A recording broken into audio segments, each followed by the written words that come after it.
को जय हिंद।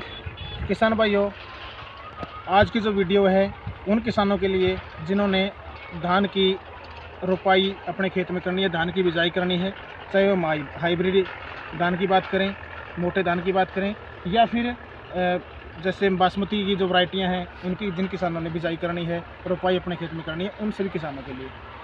किसान भाइयों, सभी किसानों ने अच्छे बीज का चुनाव कर लिया होगा या अपना मन बना लिया होगा कि मैं कौन सा सीड, किस कंपनी का कौन सा सीड की पनीरी तैयार करनी है और अपने खेत के अंदर रोपाई करनी है। किसान भाई, बहुत सारे किसान हैं जो जिस समय पनीरी तैयार करते हैं या पनीरी की बिजाई करते हैं उस समय अपने बीज का उपचार वो कर लेते हैं किसी भी अच्छी दवाई के द्वारा। तो बीज का उपचार क्यों ज़रूरी है?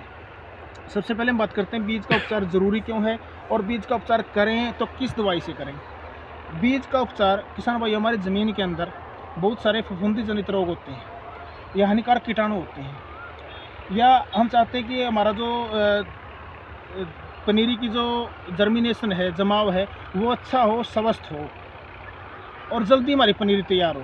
तो इन बातों को ध्यान रखने के लिए बहुत ज़रूरी है कि आप बीज है जो हमारा धान की जो पनीरी के लिए जो बीज चयन किया है उस बीज का उपचार ज़रूर करें। अब बात करते हैं कि बीज का उपचार हम किस दवा से करें। किसान भाई, अगर हम फफूंदी जनित रोगों की बात करें तो बीज का जो उपचार करना है, आपने कार्बेडिज्म 50%, जैसे हम बात करते हैं इंडोफिल कंपनी का बेनिफिल नाम से आता है, या बाउंस्टीन भी आपने मार्केट बाजार में सुना हुआ है, और किसी कंपनी का भी कार्बेडिज्म 50% से आप अपने बीज का उपचार कर सकते हैं।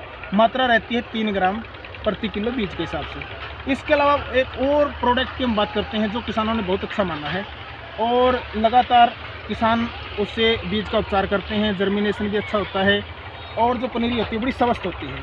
अगर बात करें तो उस प्रोडक्ट की, वो प्रोडक्ट है सप्रिंट। सप्रिंट इंडोफिल कंपनी का कार्बेडिज्म प्लस मैनकोजैब 25 की formulation, systemic and contact fungicide, यानी कि इसके अंदर कार्बेडिज्म भी है और मैनकोजैब भी है। अच्छी फार्मूलेशन है, WS फार्मूलेशन के अंदर है, यानी कि बहुत अच्छी फार्मूलेशन। इससे बड़ा अच्छा बीज का उपचार होता है, किसानों ने बहुत अच्छा माना इसको। इससे भी आप अपनी जो बीज है, धान की जो बीज है, पनीरी से पहले आप इसके माध्यम से भी आप बीज का उपचार कर सकते हैं। एक तो हमारी जो पनीरी है, फफूंदी जनित रोग हैं जो भी हमारे, चाहे ज़मीन के अंदर है चाहे वो हमारे सीड के अंदर है, उनसे हमारी पनीरी की सुरक्षा रहेगी और लंबे टाइम तक सुरक्षा रहेगी। दूसरी बात, जो बीज है उसका जमाव, जर्मिनेशन अधिकतम होगा। पनीरी जब जर्मिनेशन लेगी तो स्वस्थ होगी, बिल्कुल हरी भरी, मतलब एक अच्छी पनीरी जिसको हम कहते हैं वो हमारी तैयार होगी। क्लोरोफिल उसका अच्छा रहेगा, वो जल्दी तैयार होगी अपने खेत में रोपाई करने के लिए।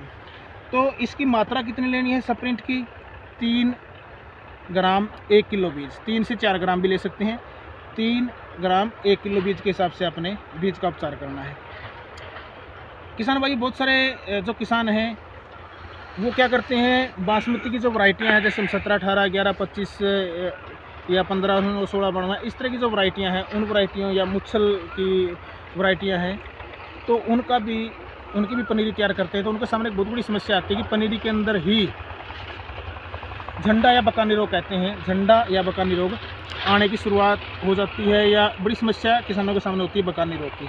तो काफ़ी हद तक आपकी इस तरह की वैरायटियों के अंदर सप्रिंट बकानी रोग से भी अपनी पनीरी को बचाता है। बीज उपचार अगर हम करते हैं तो बकानी रोग से काफ़ी हद तक हमारी पनीरी सुरक्षित रहती है। तो चाहे आप हाइब्रिड वैरायटी, यानी कि मोटे धान की कोई किस्म अपने खेत के अंदर पनीरी तैयार करने के लिए लगाते हैं, या फिर आप बासमती की कोई वैरायटी, तो आपने सप्रिंट से अपने बीज का उपचार करना है। उपचार करने के बाद ही भी आपने पनीरी की बिजाई करनी है। तो किसान भाइयों, लेना कितना, मात्रा कितनी लेनी है? 3 ग्राम प्रति एकड़, 3 ग्राम प्रति किलो बीज के हिसाब से आपने उपचार करना है। 3 से 4 ग्राम भी ले सकते हैं। फ़ायदा क्या होगा? मैंने फ़ायदा आपको बताया है।